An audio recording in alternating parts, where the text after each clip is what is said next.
On the 8th of December 2021, the UK presented a package of measures designed to update the UK's export control regime. Now, license applications will be assessed from right now against a new set of criteria. There are also updates on military end use, and China is mentioned as well. I welcome you to another video by Customs Manager.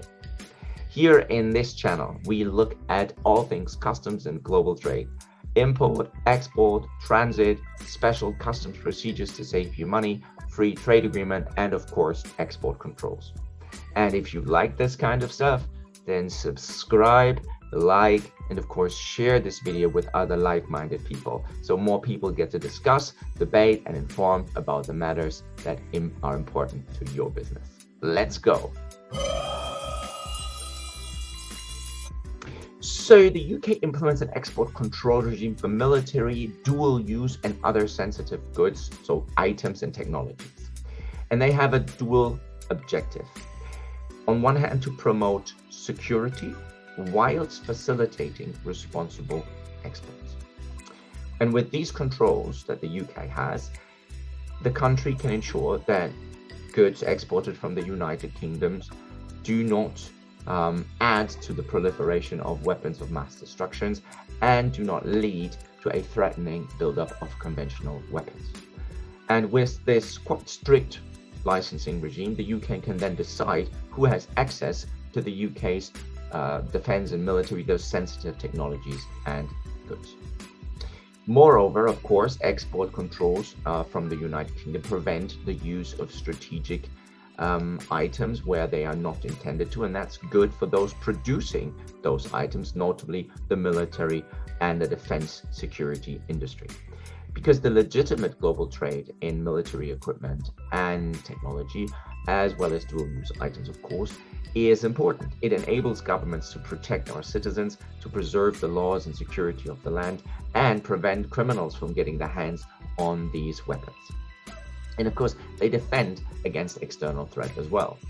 So in this way, the export controls legislation supports the defense and military industry, and of course the security industry, by promoting legitimate use, legitimate trade of these items that are subject to strategic controls. But of course, export controls evolve, and there are new ways to conduct warfare. There are new security and defense threats. And of course, there are dangers to overall citizen security. And that means the export control licenses regime also has to change.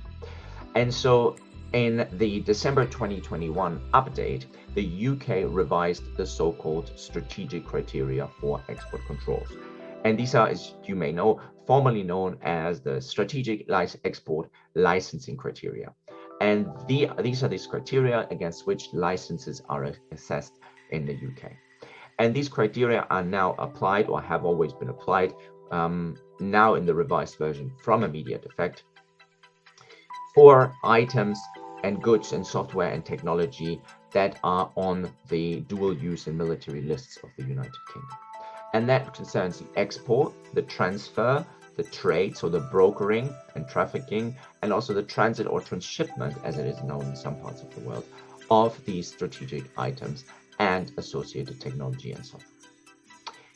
And this also applies to the concept of technical assistance that you may be aware of, and also the services related to these items.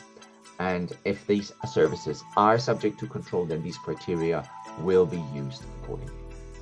Now, I should mention that these new revised criteria, these 8 criteria that have now been amended, they depend they're not applied statically on everything, but they depend on a case-by-case basis, right? When a license application is made, the customs authorities know the DIT, so the Department of International Trade, the export control authorities, that's right.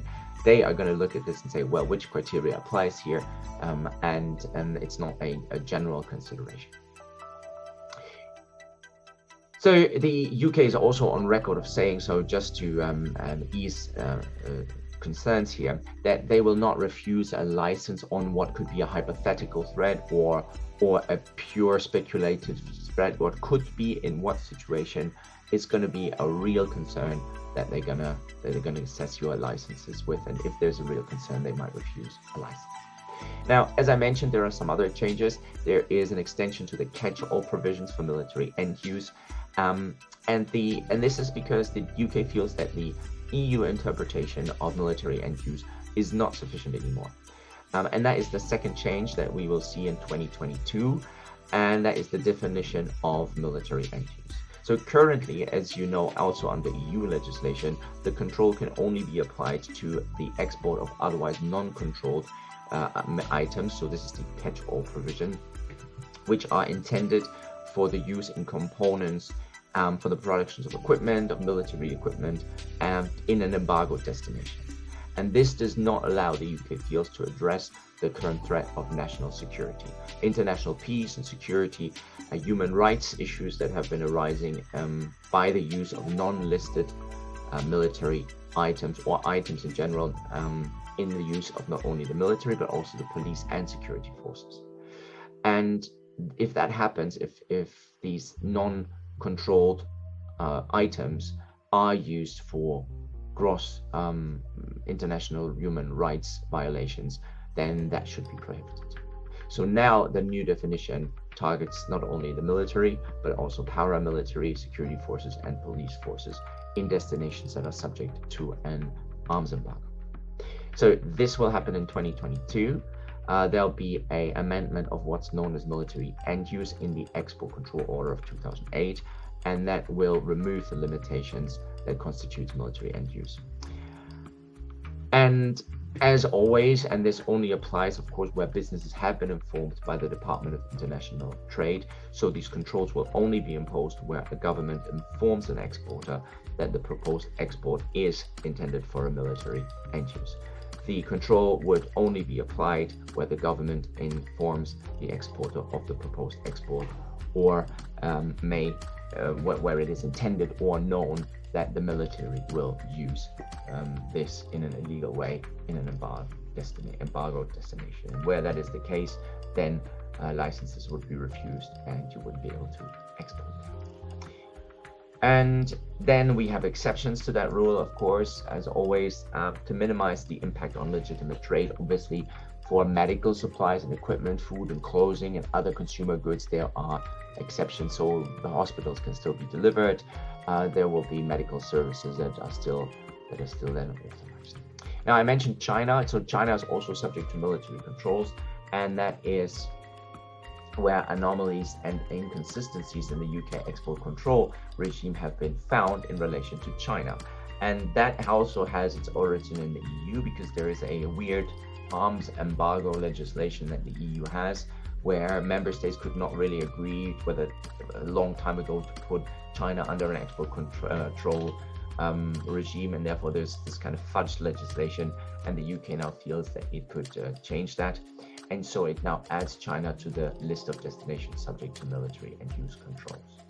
And this will, of course, not change the extent of the partial arms embargo in China. So what we conclude from all this, well, export control in 2021 has seen only minor changes. Obviously, there's been the whole EU changes with the emergence of the open general export license for the EU, but that's really already been done in 2020. So we're only looking at 2022 here, and taken together, these measures, these three key measures, are certainly a step in the right direction when it comes to export controls. But recall that the export control law, at least in dual-use goods of the UK, is kind of frozen in time because it's retained legislation from the EU that dates back to 2009. The EU has, of course, amended its export control legislation in 2021, and that amendment has not happened in the UK. So we're still with the lists and the rules of 2009, and that is now being changed. So we see divergence between the export control law of the UK, that means of Great Britain, and the EU. Don't forget that Northern Ireland has adopted, or has to adopt, according to the protocol, Northern Ireland, the EU legislation.